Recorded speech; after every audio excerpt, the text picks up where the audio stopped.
जादूगोड़ा, भारत का परमाणु कब्रिस्तान। फिक्शन। नमस्कार दोस्तों, स्वागत है आपके अपने चैनल पर। आज हम एक ऐसी जगह के बारे में बात करने जा रहे हैं जिसे शायद बहुत कम लोग जानते हैं, लेकिन इसका असर पूरे देश पर पड़ता है। हम बात कर रहे हैं झारखंड के जादूगोड़ा की, जिसे भारत का परमाणु कब्रिस्तान भी कहा जाता है। जादूगोड़ा में यूरेनियम की खदानें हैं, जो हमारे परमाणु ऊर्जा प्रोग्राम के लिए बेहद महत्वपूर्ण है। लेकिन इन खदानों का एक ऐसा काला सच भी है, जो हर भारतीय को जानना चाहिए। 2. जादूगोड़ा का परिचय। Introduction to Jaduguda. जादूगोड़ा झारखंड के पूर्वी सिंहभूम जिले में स्थित एक छोटा गांव है। ये भारत में यूरेनियम के खनन के लिए प्रसिद्ध है।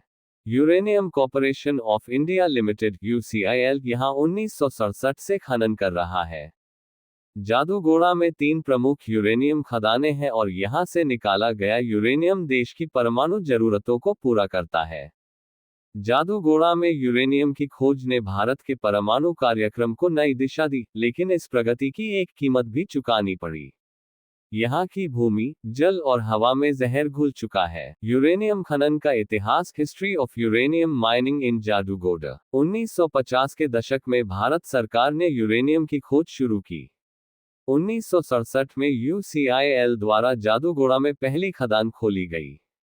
जादूगोड़ा में खनन गतिविधियों ने भारतीय परमाणु शक्ति को मजबूती दी, लेकिन स्थानीय जनसंख्या और पर्यावरण को प्रभावित किया। इस खनन के कारण आसपास के गांवों की स्थिति खराब हो गई।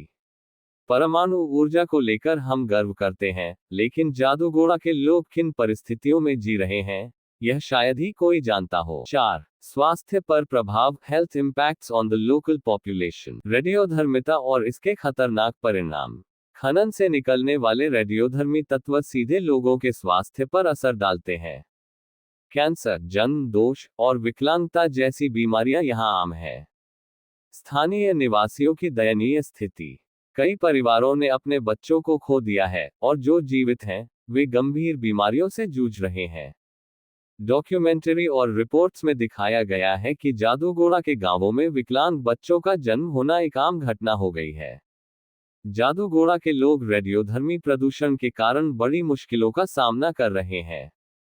स्वास्थ्य सेवाओं का अभाव, सही जानकारी की कमी और सरकारी सहायता न मिलने से उनकी समस्याएं और भी बढ़ गई हैं। 5. पर्यावरण पर प्रभाव। Environmental impact. जल और मिट्टी का प्रदूषण। खदानों से निकलने वाले कचरे को सही तरीके से निपटाया नहीं जाता, जिससे जलस्रोत दूषित हो गए हैं। पानी में रेडियोधर्मी तत्वों की अधिक मात्रा होने से खेती भी प्रभावित हो रही है। प्राकृतिक संसाधनों की क्षति। आसपास की पहाड़ियों और जंगलों को भी नुकसान हो रहा है, जिससे जैव विविधता खतरे में है। खनन के कारण मिट्टी की उर्वरता घट रही है और कृषि पर संकट आ गया है। परमाणु ऊर्जा के लिए हमने पर्यावरण को कितना बड़ा नुकसान पहुंचाया है, इसका अंदाजा जादूगोड़ा को देखकर ही लगाया जा सकता है। 6. सरकार और स्थानीय प्रशासन की भूमिका। Role of government and local authorities. सरकार की नीतियां। सरकार द्वारा परमाणु ऊर्जा के विकास के लिए जादूगोड़ा के लोगों की अनदेखी की गई है।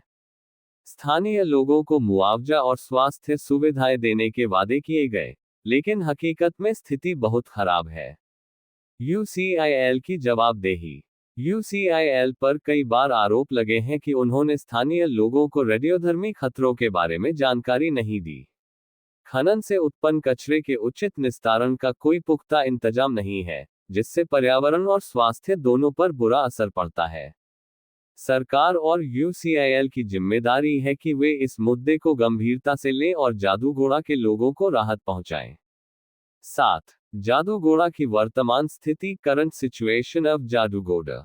आज जादूगोड़ा में हालात और भी खराब हो चुके हैं। डॉक्यूमेंट्री और रिपोर्ट्स में बताया गया है कि हालात अभी भी जस के तस हैं, और लोगों के पास कोई सुरक्षित उपाय नहीं है। लोग अपने स्वास्थ्य और जीवन की सुरक्षा के लिए मजबूर होकर विरोध कर रहे हैं, लेकिन उनकी आवाज अभी तक मुख्यधारा में नहीं पहुंच पाई है। जादूगोड़ा के लोग आज भी अपनी जिंदगी और भविष्य के लिए संघर्ष कर रहे हैं। 8. नागरिकों की आवाज और आंदोलन। Local protests and voices. स्थानीय आंदोलनों का वर्णन। कई बार लोगों ने प्रदर्शन किया, विरोध दर्ज किया, लेकिन उनकी आवाज को अनसुना किया गया। कई एनजीओ और सामाजिक कार्यकर्ता इस मुद्दे को उठाने का प्रयास कर रहे हैं। सामाजिक कार्यकर्ताओं और मीडिया की भूमिका। जादूगोड़ा के मुद्दे को उजागर करने में मीडिया की भूमिका अहम रही है। कुछ डॉक्यूमेंट्री फिल्मों और लेखों ने इस मुद्दे पर ध्यान खींचा है, लेकिन यह अब भी एक अज्ञात संघर्ष बना हुआ है। जादूगोड़ा के लोगों की लड़ाई सिर्फ उनका व्यक्तिगत संघर्ष नहीं है, ये पूरे भारत के लिए एक सबक है। 9. समाधान और सुझाव, पॉसिबल सॉल्यूशंस एंड सजेशंस। सरकारी हस्तक्षेप की आवश्यकता। सरकार को तत्काल इस मामले पर ध्यान देना चाहिए और प्रभावित परिवारों को उचित मुआवजा और स्वास्थ्य सेवाएं उपलब्ध करानी चाहिए। सुरक्षित खनन तकनीक और कचरा प्रबंधन। खनन और कचरे के सुरक्षित निपटारे के लिए वैज्ञानिक दृष्टिकोण अपनाना चाहिए। परमाणु ऊर्जा के विकल्प। भारत को परमाणु ऊर्जा के अलावा अन्य स्वच्छ और सुरक्षित ऊर्जा स्रोतों की तलाश करनी चाहिए, ताकि ऐसे खतरनाक परिणामों से बचा जा सके। समाधान तभी मुमकिन है जब सरकार और जनता मिलकर इस दिशा में कदम उठाएं और जादूगोड़ा के लोगों को उनके अधिकार वापस दिलाएं। 10. निष्कर्ष, कंक्लूजन। जादूगोड़ा भारत के विकास की कहानी का एक ऐसा अध्याय है जिसे हम नजरअंदाज नहीं कर सकते। जब हम परमाणु ऊर्जा की बात करते हैं तो हमें यह भी समझना होगा कि यह विकास किस कीमत पर हो रहा है। यह वीडियो सिर्फ जागरूकता बढ़ाने का एक प्रयास है। आइए हम सब मिलकर जादूगोड़ा के लोगों की आवाज बने और इस मुद्दे पर सरकार और समाज का ध्यान आकर्षित करें। जादूगोड़ा के लोगों को हमारा समर्थन और सहानुभूति चाहिए। अंत में दर्शकों से निवेदन करें कि वे इस वीडियो को शेयर करें और इस मुद्दे पर जागरूकता बढ़ाएं। आपकी मदद से हम इस संघर्ष को और मजबूत बना सकते हैं। वीडियो देखने के लिए धन्यवाद। अंत में दर्शकों से निवेदन करें कि वे इस वीडियो को शेयर करें और इस मुद्दे पर जागरूकता बढ़ाएं।